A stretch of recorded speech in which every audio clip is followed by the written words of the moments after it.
The Boarding House by James Joyce. Mrs. Mooney was a butcher's daughter. She was a woman who was quite able to keep things to herself, a determined woman. She had married her father's foreman and opened a butcher's shop near Spring Garden. But as soon as his father-in-law was dead, Mr. Mooney began to go to the devil. He drank, plundered the till, ran headlong to death. It was no use making him take the pledge. He was sure to break out again a few days after, by fighting his wife in the presence of customers, and by buying bad meats, he ruined his business. One night he went for his wife with a cleaver, and she had to sleep at a neighbor's house. After that they lived apart, she went to the priest and got a separation from him with care of the children. She would give him neither money, nor food, nor house room, and so he was obliged to enlist himself as a sheriff's man. He was a shabby, stug little drunkard, with a white face and a white moustache, white eyebrows, pencils above his little eyes, which were veined and raw. And all day long he sat in the bailiff's room, waiting to be put on a job. Mrs. Mooney, who had taken what remained of her money out of the butcher's business, and set up a boarding house in Hardwick Street, was a big imposing woman. Her house had a floating population made of tourists from Liverpool and the Isle of Man, and occasionally artists from the music halls. Its resident population was made up of clerks from the city. She governed the house cunningly and firmly, knew when to give credits, when to be stern, and when to let things pass. All the resident young men spoke of her as the Madame. Mrs. Mooney's young men paid 15 shillings a week for board and lodgings, beer and snouts at dinner excluded. They shared in common tastes and occupations, and for this reason they were very chummy with one another. They discussed with one another the chances and the favorites and outsiders. Jack Mooney, the Madam's son, who was clerk to a commission agent in Fleet Street, had the reputation of being a hard case. He was fond of using soldiers' obscenities. Usually he came home in the small hours. When he met his friends, he had always a good one to tell them, and he was always sure to be on to a good thing. That is to say, a likely horse, a likely artist. He was also handy with the meats and sang comic books. On Sunday nights, there would often be a reunion in Mrs. Mooney's front drawing room. The music hall artists would oblige, and Sheridan played waltz and folks, and vamp accompaniments. Polly Mooney, the Madam's daughter, who would also sing. She sang, "I'm a naughty girl, you didn't sham, you know I am." Polly was a slim girl of 19. She had light, soft hair and small, full mouth. Her eyes, which were gray with a shade of green through them, had a habit of glancing upwards when she spoke with anyone, which made her look like a little perverse Madonna. Mrs. Mooney had first sent her daughter to be a typist in a corn factor's office, but as a disreputable sheriff's man used to come every other day to the office, asking to be allowed to say a word to his daughter, she had taken her daughter home again and set her to do housework. As Polly was very lively, the intention was to give her the run of the young men.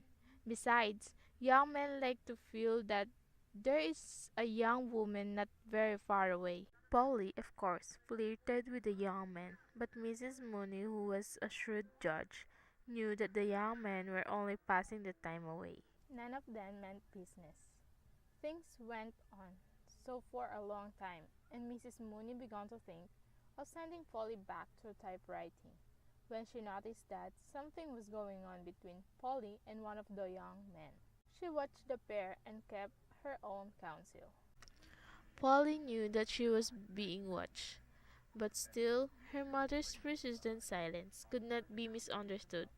There had been no open complicity between mother and daughter. No open understanding, but though people in the house began to talk of the affair, still Mrs. Mooney did not intervene. Polly began to grow a little strange in her manner, and the young man was evidently perturbed. At last, when she judged it to be the right moment, Mrs. Mooney intervened. She dealt with the moral problems as a clever deals with meat, and in this case she had made up of her mind. It was a bright Sunday morning of early summer, promising heat but with a fresh breeze blowing. All the windows of the boarding house were open, and the lace curtains ballooned gently towards the street beneath the raised sashes. The belfry of George's church sent out constant peals, and worshippers, singly or in groups, traversed the little circus before the church, revealing their purpose by their self-contained demeanor no less than by the little volumes in their gloved hands. Breakfast was over in the boarding house, and the table of the breakfast room was covered with the plates on which lay yellow stripes of eggs with morsels of bacon fat and bacon rind. Mrs. Mooney sat on the straw armchair and watched the servant Mary remove the breakfast things. She made Mary collect the crust and pieces of broken bread to help to make Tuesday's bread pudding. When the table was cleared, the broken bread collected, the sugar and butter safe under lock and key, she began to reconstruct their interview which she had the night before with Polly. Things were as she had suspected. She had been frank in her questions, and Polly had been frank in her answers, but has been somewhat awkward, of course. She had been made awkward by her not wishing to receive the news in too cavalier a fashion or to seem to have convened, and Polly has been made awkward not merely because illusions of that kind always made her awkward, but also because she did not wish it to be thought that in her wise innocence she had divined the intention behind her mother's tolerance.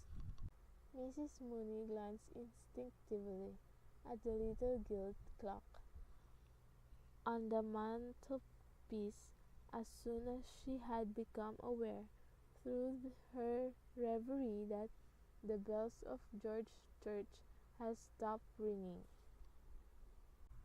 It was 17 minutes past 11. She would have lots of time to have the matter out with Mr. Doran, and then cut short 12 at Marlborough Street. She was sure she would win. To begin with, she had all the weight of social opinion on her side. She was an outraged mother.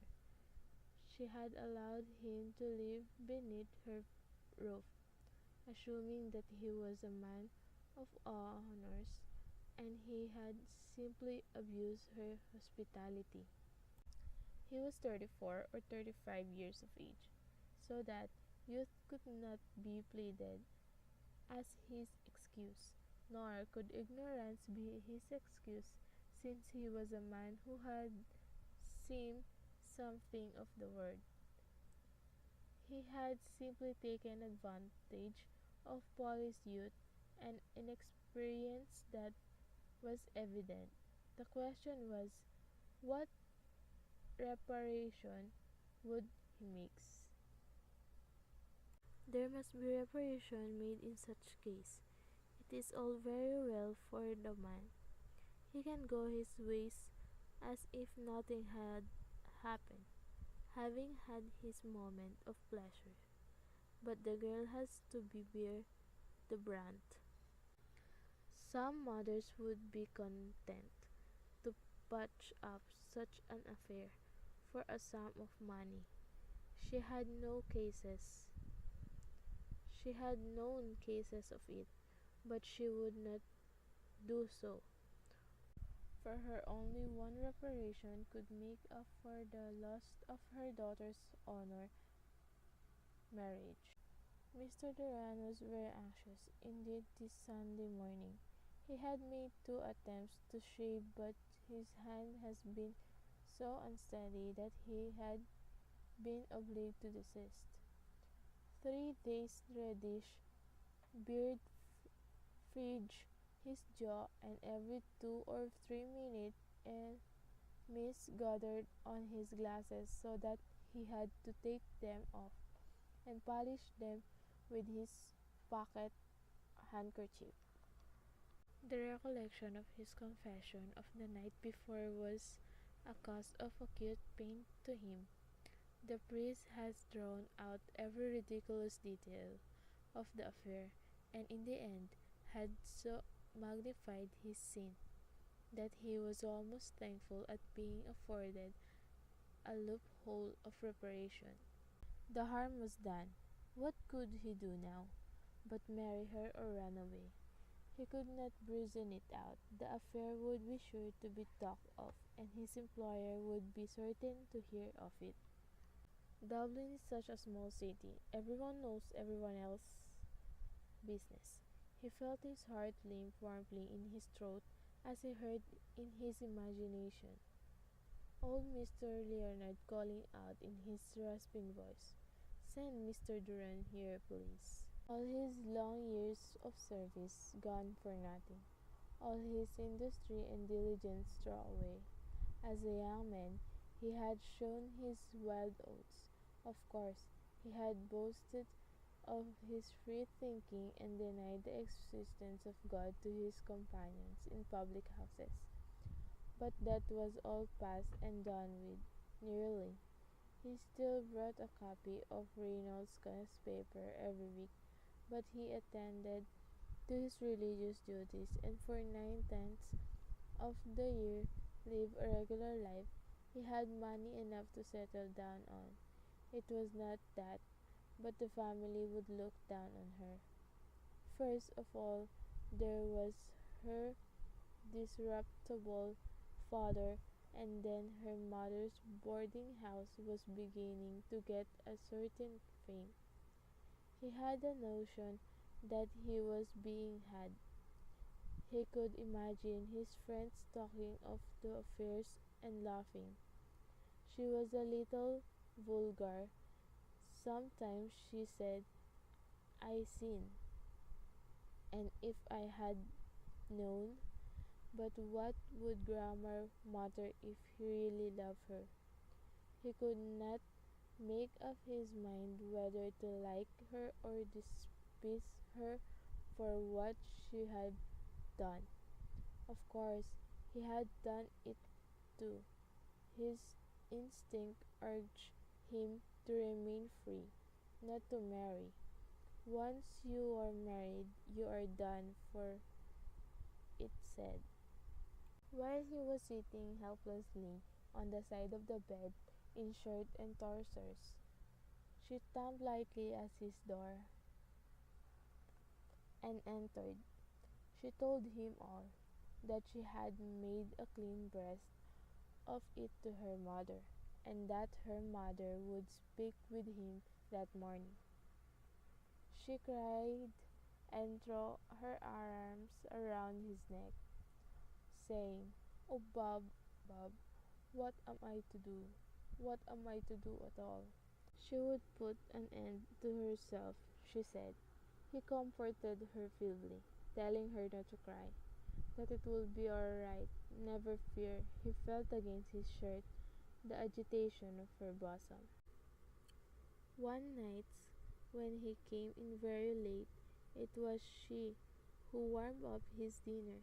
He scarcely knew what he was eating, feeling her beside him alone at night in the sleeping house, and her thoughtfulness, if the night was anyway cold or wet or windy, there was sure to be a little tumbler of punch ready for him. Perhaps they could be happy together. They used to go upstairs together on tiptoe, each with a candle, and on the third landing exchange reluctant good nights. They used to kiss.